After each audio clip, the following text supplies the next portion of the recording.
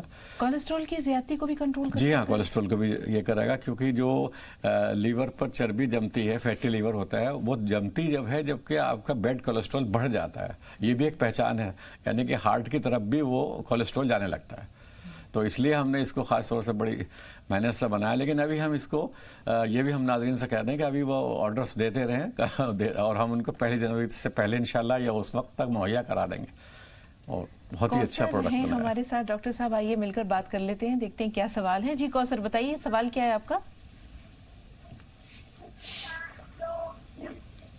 کوثر ہمیں سن پا رہی ہیں آپ؟ ہاں جی بہن سوال بتائیے.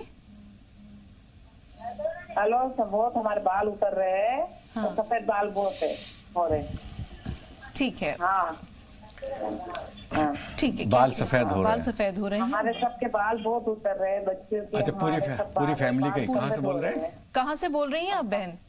ناگپور سے. اچھا ناگپور سے ہاں تو ناگپور کے تو ماشاءاللہ کافی ناظرین جو ہیں فائدہ اٹھا چکے ہیں. آپ نے شاید ہمارا یہ اسلام پر پروگرام نہیں دیکھا پہلے سے تو آپ جو اسپیشل کرشمہ ہیئر آئل ہے ہمارا 786 وہ منگائیے گا اور ہمارا جو امپرووڈ شیمپو ہے ہربل وہ استعمال کیجئے آپ دیکھیں گے کچھ دن بعد یہ سب ٹھیک ہو جائے گا انشاءاللہ.